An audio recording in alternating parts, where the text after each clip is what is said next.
Hello and welcome back, folks, to the great changing of ways. Heir of Tzeentch here, and I hope you're all ready to have some fun. This is going to be our first episode of this since the patch 1.1 update. I am using the same mods that I started using in my Kislev campaign, which is where I added 25% movement bonus when you're in your own territory. I got rid of supply lines, which isn't going to make a huge difference, but it will make some difference. That's this right here, so you can see it's at 0%. And then I had another one that helps me respec lords. That's mostly for if I confederate or take over a lord or something, you can change all their skill points to what you wanted. And I think there's one other small mod, but there's nothing major, nothing that's going to have too much of an impact on difficulty or anything like that. I did forget to save my game at the end of the last episode. We were technically, I think, down here one tier lower chasing Miao Ying. But since the last episode, some of you all mentioned to me, hey, Heir, you should use the changing the ways to halt a faction, and that I did. So I halted Miao Ying in her tracks, so now the Storm Dragon is going to have to turn and face us. She does have a Terracotta Sentinel and a Fire Rain Rocket, which I'm not thrilled about, if I'm being honest. But we're going to have to run her down. All these Iron Hail Gunners are not great either, but let's go ahead and get into a fight here with Miao Ying. Take her out of the race to the bottom of Slaanesh's debauchery here, and I will see you all on the battlefield. Alright, so Kairos and Krang have already begun the process of keeping Cathay's missile units busy. Is this a bug? His wings going like that? Can't tell. Yeah, I think it's some kind of graphics glitch. It seems to happen when I get like a certain distance or back in. Ah, for goodness sakes. C8, please. Alright, so more patches. So yeah, I'm getting rid of Cathay's ammunition. You can see they've arrayed themselves back here, wanting to make good use of their long-range capability, and they do have good long-range capability between their Sky Junk and their Fire Rain Rockets. They're going to have me outranged by a considerable portion. Even with their crossbows here, I'm not sure I can get in range to use Tzeentch's blue fire, so I'm going to have to come up with some creative ways of engaging Cathay here where I don't get myself killed. So obviously the Tzeentchian barrier is going to be one of those. You can see Miao Ying here reeling in all the winds of magic that she can, preparing for this fight. But as far as winds of magic goes, there's really not much of a way she can compete with Kairos. Now, I loved seeing this because I just got to bash CA for something, and I'll give them some credit here. The AI was actually stopping their useless waste of ammo until I approached closer and got some new units. So they clearly reprogrammed a few things in the AI to where it was doing a little better at not just wasting all its ammunition on me like it used to. So that was good to see. However, I'm still getting them to fall for it at times, and I do have them falling for it again. And I'm going to use the barrier and apparently glowing wings of Tzeentch to draw in a lot of their fire. So you can see that Kairos is here. I'm going to continue to try and micromanage him. I got stuck still for a moment here. Sometimes they stutter too whenever you get hit. I was actually running a Pendulum, that's why I sat still. So Pendulum got nerfed, by the way. Look what it just did. That's a nerfed Pendulum. Okay. Alright. Anyway, so Pendulum... the nerf Pendulum was enough to get Cathay's attention. They did not like the damage that Pendulum caused, and now they are starting to get frustrated. Speaking of, you may wonder where my army's at. It's hiding behind these lovely Slaaneshi statues that we have here.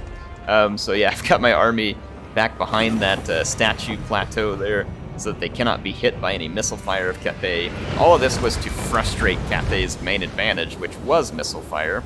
I brought Krang forward here to summon a unit of blue horrors, hoping that this would kind of help bunch up Cathay and just give them something to be frustrated with. And you can see the Storm Dragon was up close too. So the blue horrors do draw their attention, and there is a reason to this rhyme, so to speak. And it's going to be, I'm going to drop a Tzeentch's Firestorm right here. This looked like a choke point right up here against the terrain. So I go ahead and drop a Firestorm here, as all of Cathay's troops are passing through this vicinity, and they will be horribly and brutally damaged by the Firestorm, which again is a very powerful spell. And I like that Tzeentch has powerful spells, by the way. I think they should. So yeah, Tzeentch's Firestorm absolutely decimates the ranks of Cathay here, and now leaves them even more hurt as they charge forward, and I'm getting the frame rate drop bug again, where the UI is on, and you get a major frame rate drop in some spots, so it's a good thing we're doing cinematic battles. Anyway, here comes the Storm Dragon. She is pushing forward, and Krang and Kairos, the glowing wing, ready to meet her with some blue fire. Then I got a fireball that came in from Killscribe. Unfortunately, it missed. But we're going to engage Storm Dragon. I am going to hit her with multiple nerfs. There's going to be Treason of Tzeentch, and she's going to have 0 melee attack while losing probably 20 or 30 leadership and probably half of her defense. So Miao Ying is going to get nerfed into the dust, and then I'm going to surround her with Screamers, as you can see is happening here. And that is going to bring the extra butt kicking. And then I'll be rotating Screamers in and out as they lose their barrier, which is exactly what I'm doing. So the Storm Dragon is going to be caught and killed. The Terracotta Sentinel gets out way ahead of its army support. You can see, though, that some of the range units for Cathay are beginning to fire. My Forsaken, I will charge them forward here shortly. But in the meantime, my Exalted Pink Horrors here are going to open fire. They have very high missile attack at 40, so they're going to cause tremendous damage. Then I also had some magic missiles to come into the Terracotta Sentinel, so Terracotta Sentinel is going to be in just about as bad a shape as Miao Ying is. And Miao Ying, let's take a quick look here. It'll tank my frame rate, but I'll show it to you all. We just went from 90 frames to 25, by the way, whenever I turned on the UI. Anyway, I won't even say CA, please, which you all know. So there we go. We got the Terracotta Sentinel going down, and it will not last much longer against the Exalted Pinks, and then my Forsaken are going to charge forward. Here they've already engaged some Jade Warriors, so I'm going to drop another Pendulum straight across them. So rest in pieces, you sweet Jade Warriors of Cathay. They're going to be dead. And then over here, I've run around the corner with my Chaos Knights of Tzeentch and Soul Patchy. So they are now shredding their way through the Cathayan flank. The Fire Rain Rockets and the Sky Junk moved up. The Sky Junk is about to be engaged by Screamers and will die very quickly because it is not a melee unit. Cathay's flying units do terribly up against Tzeentch. Tzeentch is actually a pretty strong faction in the air overall. So there goes the Fire Rain Rockets. That is going to be a complete and total rout of the Storm Dragon. Alright, that was an absolutely crushing defeat of Miao Ying. Went even better than I thought it could have. The terrain on the map was perfect, as you all saw. We were able to use it. It's some massive advantages, some nice spells, and that was even with what I thought were some significant mistakes on my part. So I'm going to take the replenishment because it takes us a long time to replenish. We are likely to continue to be fighting enemy forces as we work our way down into the circles of debauchery. Miao Ying has now been forced out of the realm of Slaanesh, which means that the path is clear for us to reach the bottom of this foul pit before anybody else does. So I'm going to go ahead and enter an encamp stance to begin replenishment because there could be armies waiting on us as we drop down into the next circles. Killscribe, our beloved Killscribe. And speaking of beloved Killscribe, let's get to his comment from the last episode. No doubt he has the updated kill count. He does. The Ice Court is leading the way at 7,161 losses. Tzeentch Rebels are in second, probably because of the City of Splinters at 6,832. Born is at 5,276, Nurgle at 4,090, and Saberskin at 3,458, bringing up fifth. So appreciate Killscribe, and love that he continues to put the count on there for us. So you all take a minute, go down and give him a thumbs up, and tell him how much you appreciate the count. Let's get a upgrade for him to Flame Storm. Those blob busting spells, as you saw in the last battle, can be extremely handy when you have the right opportunity. So there was obviously the AI was getting choked as it walked through a certain piece of terrain, and we were able to take massive advantage of that. So I felt like that was a great opportunity for a vortex spell. Magical. Wow. Well, we got problems all over the place. This is going to be typical terrain for Tzeentch to be in. First, let's see where Patchy's at. I don't remember where we last left him. I think he was staving off just absolute hordes of Fran Cathay. I am no slave. Looks like we've got a Khorne army here that came out of the portal. We need to get rid of the portal. I might go ahead and enter the portal to close it. And again, this may have been done on the last episode. If it was, I apologize. I forgot to save my game. I need to get rid of this corn army so that we can close this portal. They ran away like a bunch of cowards. I thought they were armies of corn. March, move, mute. Let's close this rift. This says it's going to be low casualties. I hope it's telling the truth. It says we're going to lose a Fury, which that's already higher casualties than we should suffer, in my opinion. But whatever. Let's just auto-resolve, see what happens. I don't want to spend a bunch of time. Yeah, we got totally screwed. That was not low casualties. It was actually rather massive casualties. So thank you very much, auto-resolve. Appreciate your discooperation there. Leaving me vulnerable now to a Cathay invasion, as it takes me multiple turns to replenish. So let's go ahead and get my Fury back in the army. We've got it. This army here, it's like it's kind of meant to hold back. It looks like we held back Cathay. We've got another portal opened up here, which could lead to issues. We've got issues down here with Kislev, because I wasn't able to hold them off at Frozen Landing. Whenever Kairos gets back, we can no doubt put a beat down on Kislev. If we wanted to, I could do the same thing right now that I did with Tsarina Katerin in that campaign, which is to take the massive Slaaneshi bribe, because, well, the patch is in place, and we don't, you know, it's easier to stop these guys. But I think I'm going to go ahead and do the opposite tack on this one. We'll stay ahead in the Souls race, so we'll go ahead and keep ahead of things. Really need, I mean, a Disc of Tzeentch should be helpful, but I also really need to get Infernal Gateway and Tzeentch's Firestorm for that character. I'm not going to move him at the moment, though we can afford a few more units. As far as recruiting goes, we can't afford a whole lot, but let's go ahead and drop a couple of those in and just start filling out this army a little bit. Can't totally fill it out, but we'll do our best.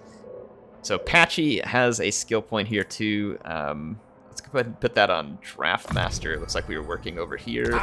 Reduce upkeep, increase replenishment, lightning strike, all that kind of stuff that I think are kind of standard skills that you're going to want to have for just about any lord.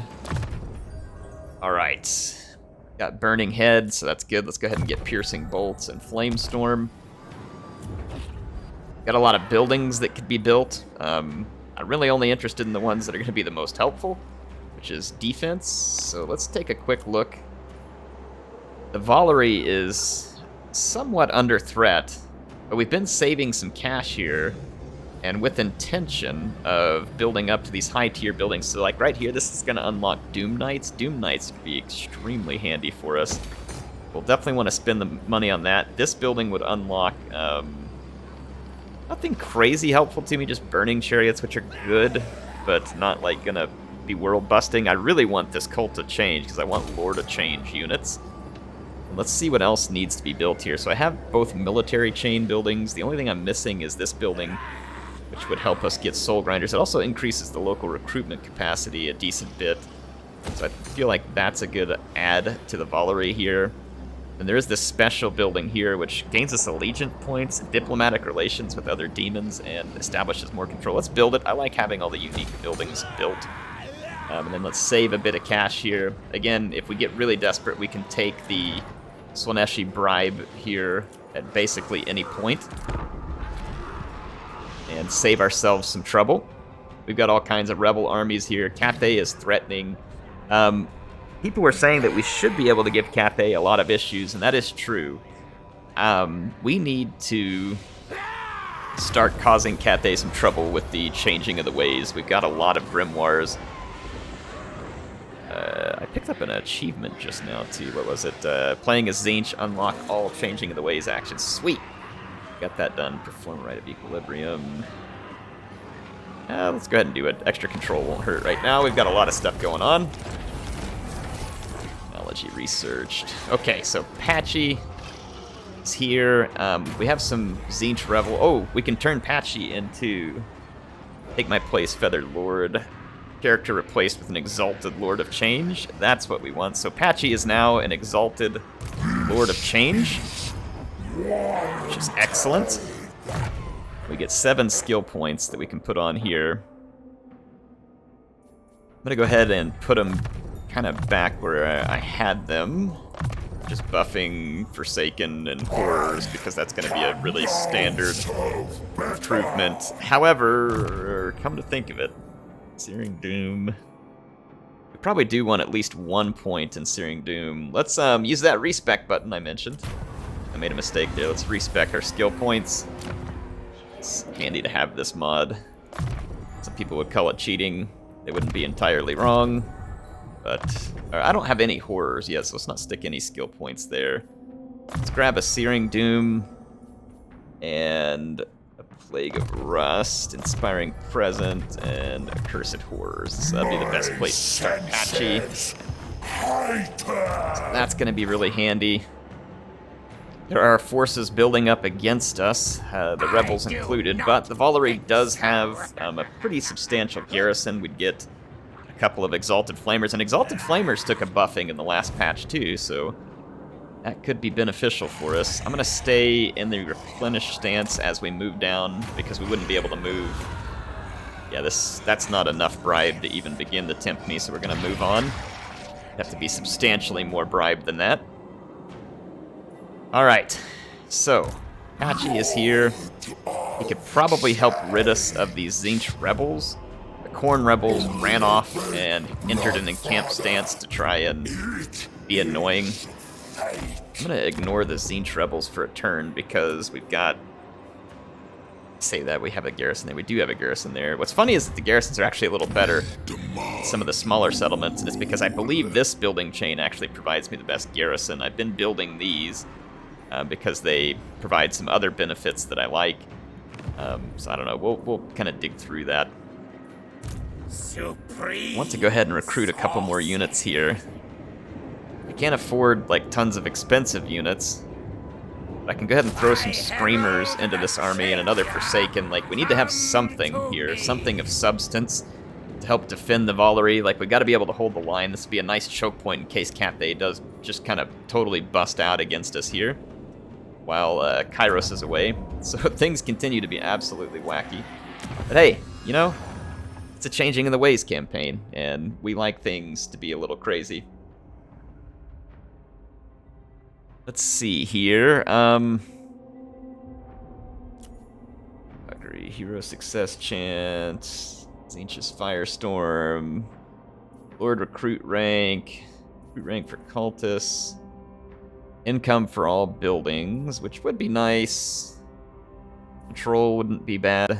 Armor for Chaos Knights. We don't have the right building for that one. Or that one. Income from raiding, I'm not terribly worried about. For teleport stance, usage cost minus. Okay, well let's do that, because then we can teleport without using our Winds of Magic. So, excellent. Okay, I need to end another turn. I want to get to a couple of the comments that you all had. Again, appreciate Killscribe. That was awesome of him to be doing these counts. He's fantastic. Sank says, praised, B airs Salty Britches for a new episode of The Campaign is Delivered. Thanks a lot for uploading despite your time constraints. I, for one, appreciate the effort. Well, thank you, Sanks. I am way behind. Way more behind than I'd like to be. It says we're going to lose this one. I actually think we might be able to win this one. We have a decent garrison at hand. We would have to face an Elemental Bear and Castalton, but let's give this one a shot. Alright, I thought we were going to fight that. I ended up just giving up on it, unfortunately. Kislev had too much armor, and the terrain for that map was just awful. Like, it was just really bad. Like, it doesn't really... I don't know, some of these maps I like that CA did, and then others, like this one, the map was just really poorly designed. Like, it gives the attackers, like, 50 different venues to come in from. You can't really establish a good choke point. So I don't really understand that map, to be honest. I couldn't really do much about it, so we're going to have to give up those southern provinces that we had fought to get from Kislev, and oh, look, here we go. Well, if y'all wanted some more battle action, we're going to get that battle action here. So I will see you on the battle map. Bugged Kairos is back with his glowing wings. He's going to be firing away, so I've got the blue fire of Tzeentch ready for Krang and Kairos, and they are going to start unleashing it onto this Keeper of Secrets.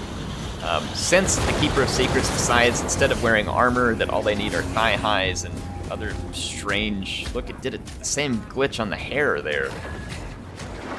Keeper. Alright, CA please. In any case, yeah, instead of just wearing lingerie into battle, the Keeper of Secrets should have considered supplementing that shield with a bit of armor, but without the armor, Keeper is in big trouble, and it is no secret that coming to battle without armor is a bad deal. How about that for a lame pun?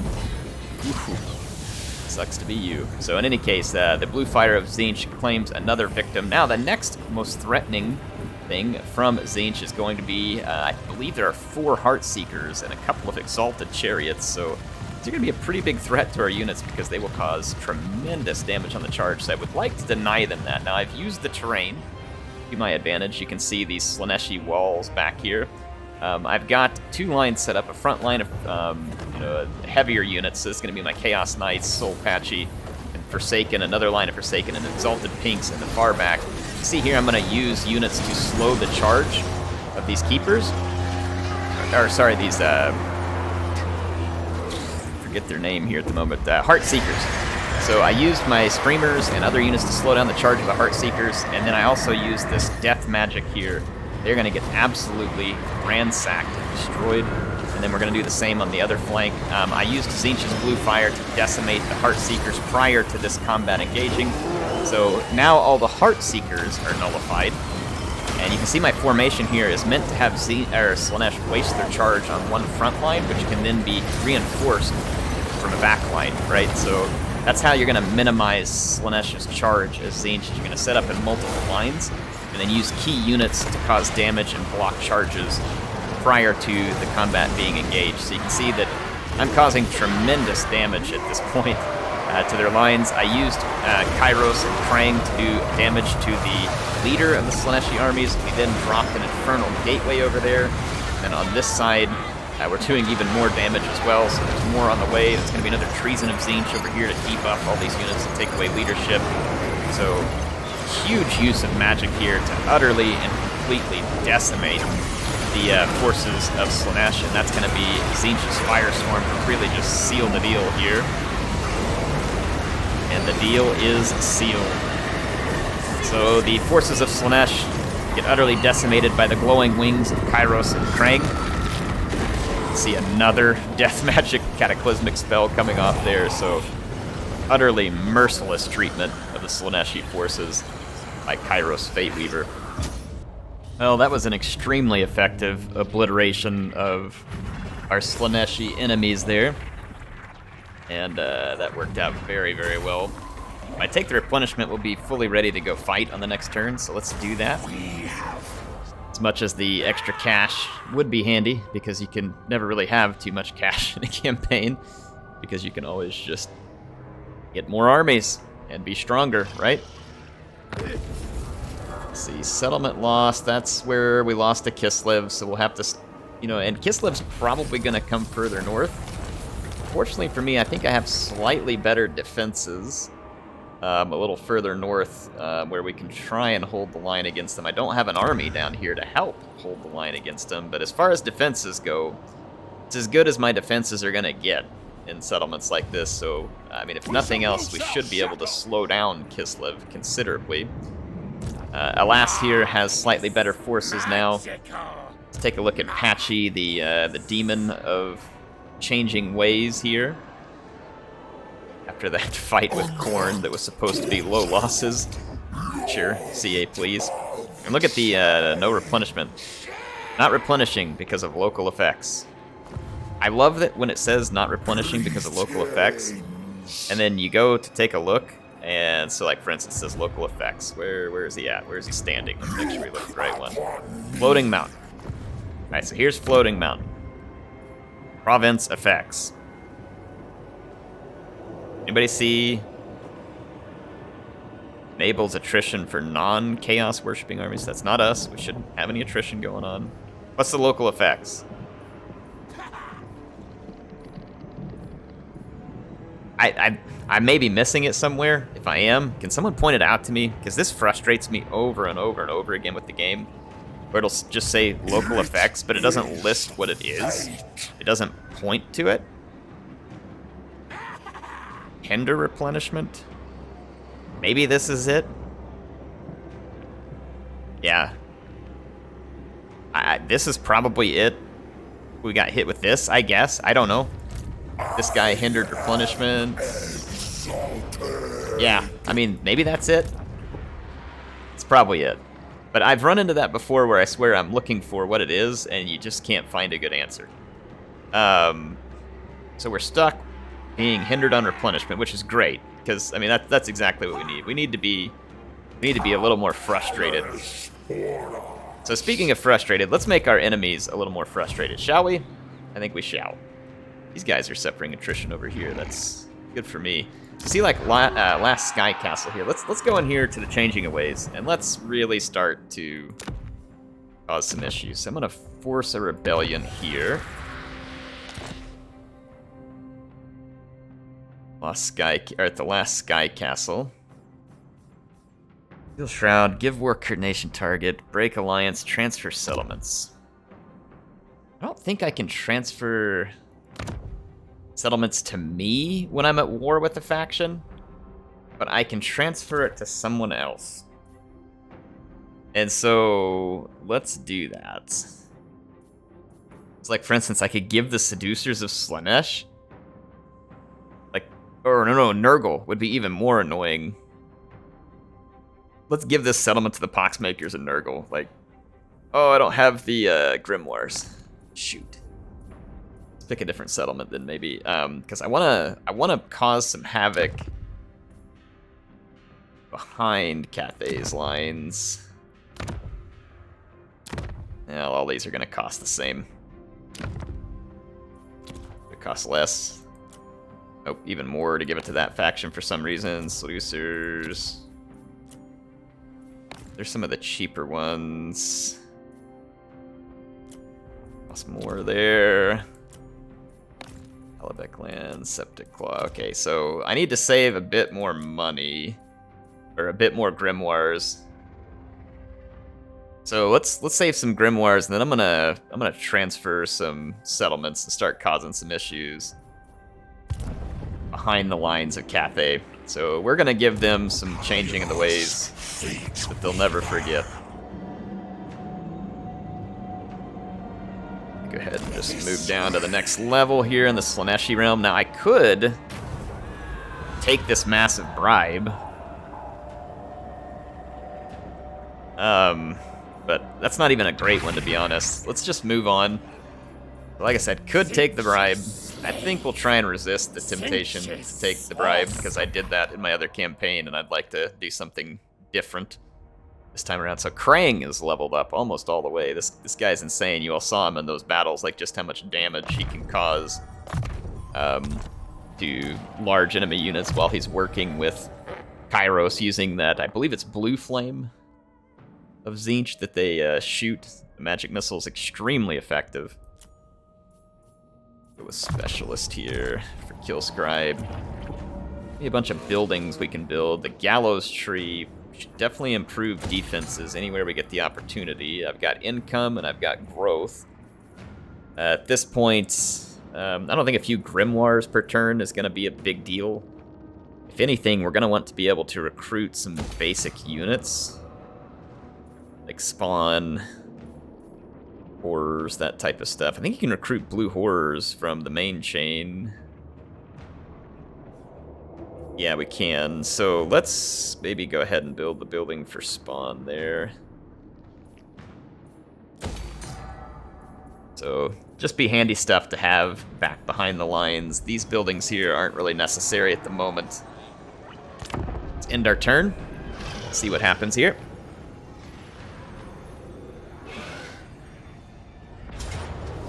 Kairos attacked again.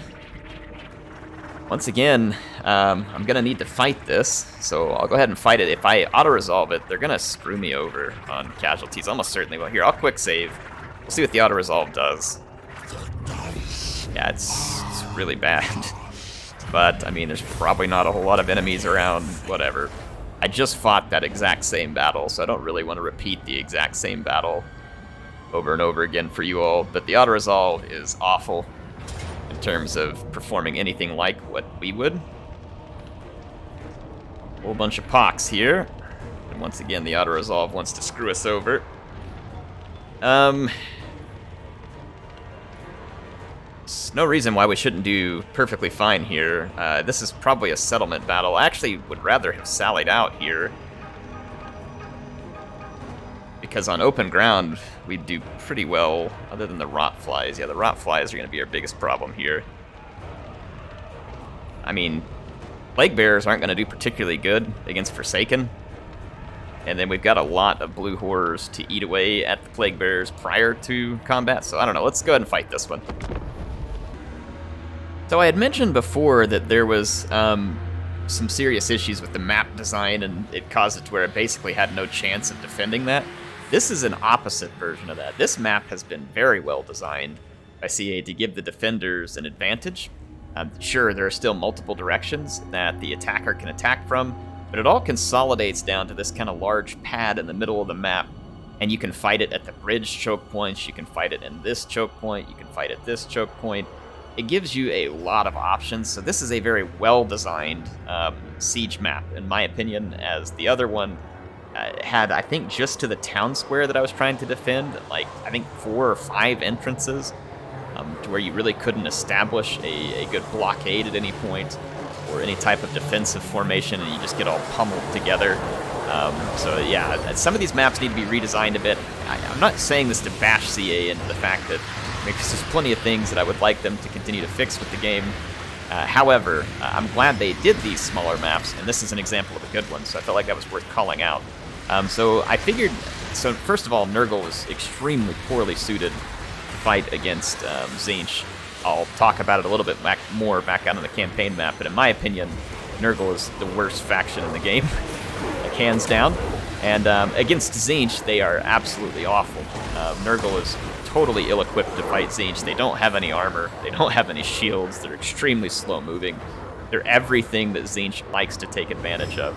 So that is going to be the pox flies taken down. And now the forces of Nurgle, of course, very, very slowly approaching. Here we're going to have some plague bearers. A lot of the enemy infantry is plague bearers. And plague bearers aren't terrible per se. They have a ton of hit points. They don't do much offensively, but they take a long time to kill. And so really Nurgle needs other forces to help supplement these type of units. That's all I have though, and plague bearers, like, again, almost every unit from Nurgle and Slaanesh, and Tzeentch for that matter, have almost no armor. And with no armor, that is going to make my Forsaken of Tzeentch outlandishly powerful, because they do tremendous damage, and just not particularly armor-piercing damage. So we're going to see some very serious damage coming in from the Forsaken as soon as they end up in a fight. But not only that, the lack of armor is also going to make our blue horrors extremely effective against the plague bears. And I'll let you all see this. Some of the Nurgle plague bears are approaching, and that's about as fast as they can mosey along the battlefield. Honestly, if they keep moseying at this pace, they might actually get into combat with some minimal missile losses. But yeah, just watch the AI here. They were within charge range, could have minimized missile casualties, and they decided to turn around and wait for reinforcements, to which my blue horrors laughed maniacally and opened fire. So yeah, not going to be good for Nurgle. Just to give you all an example, they just lost 25% of their hit points in a single volley to the blue horrors. Blue horrors are outrageously effective against Nurgle because of that lack of armor that I mentioned. So we've already made this unit basically combat ineffective, and there's another unit coming in behind it that's going to be able to do the same thing. So very good trade so far for me. I've got a tower set up here in the middle that's firing. You can see I've got another defense set up on this side, which honestly we're just going to let the blue horrors do all their work prior to getting into melee. Here it is. So again, the well-designed map gives me the advantage of the choke points and leaves the onus on the attacker to be able to pull off a coordinated attack, to which the AI is basically incapable. So you see these plague bears get absolutely shredded here. A little bit of magic coming in from a Herald of Nurgle, who is attacking from the other bridge, and you can see that he's going to get the same treatment as his plague bearers, him being slow. He's really not going to have a whole lot of answer to this. Just going to absorb 2 units worth of blue horror fire here, and it's not going to go well for him. He's continuing to try and use magic, which makes sense. It's one of the only things that Nurgle has going for it here, but since the Herald has no armor, other than looking very nice in terms of theme, he's going to get absolutely wrecked. Yeah, so I'm not complaining about the way the Nurgle units look, or the way Nurgle looks as a faction. They look very Nurgle-y. I think CA did very good in that respect. I'm not convinced that Nurgle is worthwhile. Now, if you all have comments, let me know. Like, let me know if you think Nurgle is any good. Maybe I just haven't given them enough chance, right? So I'm open to the idea that I don't fully understand them, but just in my experience so far, I feel like they're the worst faction. But I could be wrong, right? I could totally be wrong. And don't get me wrong, I've played against them with certain factions and certain types of battles. They do have uses, but I'm just saying, mostly in respect to the campaign here, I think Nurgle is probably the worst. Because, I mean, if you just think about late-game capabilities, yeah, the Great Unclean One's pretty good, Beast of Nurgle's okay, but, I mean, you'd have to just really spam single entities with Nurgle, because they don't really have range, except for Kugath. Their flying units are kind of meh. Their cavalry they don't really have, right? They only have, like, some toads and stuff, which, again, are kind of meh. They're okay. Plague Bearers are kind of meh. The Exalted ones do have a good missile weapon. I'll give them that. You can get them into range and keep them alive for more than 3 seconds, because it is a short range. But I mean, they are good if you can, use the missiles on those Exalted Plague Bears. You can see over here that the flies and the Plague Bears are going to get absolutely destroyed. And then a similar fate is awaiting Nurgle. I believe Nurgle has some forces approaching. Where are they coming? Yeah, right here. Let's take a look at the Nurglings while we're here. Since we're going to get some cinematic battles, you got to get some shots of the Nurglings here. And I'm using that better camera mod here. It gives us a little bit better close-ups. So all the cute little Nurglings, all their disgusting pustules and friends, are going to be taken out here.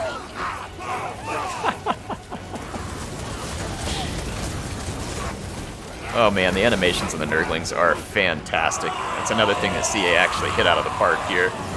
The Nurglings are very, very well done. Very well done.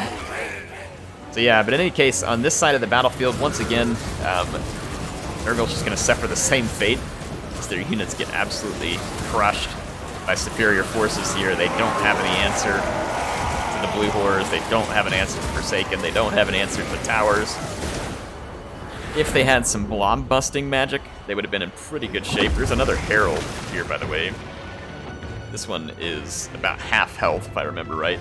I do like the sword. The details on the sword are very nice. Like I said, CA did a good job aesthetically with Nurgle, and design-wise, animation, lots of good stuff there, but I don't think Nurgle's very good in campaign.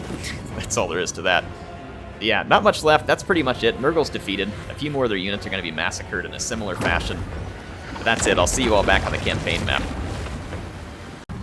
Alright, and to no one's surprise, Nurgle was utterly decimated. Honestly, Nurgle is the worst faction in the game, in my opinion. They're bad. Outside of a few decent units they have, I just feel like Nurgle is not a good faction. In terms of like how they stack up, and they're particularly poor against Tzeentch. Like, very, very bad against Tzeentch. So I'm going to take all the extra favor we can get from this, stack it into our treasury. That is going to leave us financially in a good spot. Plus, having gotten rid of the what do you call it, rebellion there will be handy. We do have another rebellion behind us here at Wizard Peak, unfortunately. Seems like rebellions are pretty much just the norm for us. Let's make sure we get down here to Kairos. Does have some replenishment he's still in process of, so I'll go ahead and finish it because I took a bit of a beating from the auto-resolve. And there's no doubt, almost certainly, another army awaiting us as we drop into the lower depths of Slaanesh Hades here. Let's see. Assassinate. Alright. So, we are close to the end of the realm of Slaanesh, which is great. Slaanesh is one of the longer realms. Myself and I, the Ballery. What is this? Growth 200, so that's good. I think we are still stuck with this hinder replenishment. Yep, for another 2 turns. Fantastic. That has been absolutely great. So we did manage to get the rebellion started over here. At least it said we did. I now have more grimoires, and I'm gonna hand over one of their settlements if I can. So let's transfer this settlement to Poxmakers of Nurgle. Nurgle would be an annoying faction to have all of a sudden be right there in your midst. So I want to give the... Ooh, actually, I could give him... Let's go ahead and give him this one. It's kind of out in the middle of the desert. Let's perform that. So I'm going to give the Poxmakers a free settlement back here in the midst of Cathay. Just, again, to give Cathay things to think about. It's going to use up all of my grimoires, but whatever. So, kind of is what it is. That's going to be pretty much it for this episode. I've got a lot more to do. We're not done yet. We've got multiple rebellions. We're still trying to fight our way through the realms of Slaanesh. It's going to be busy, but I will see you all on the next episode of HeirofCarthage. Signing out for now.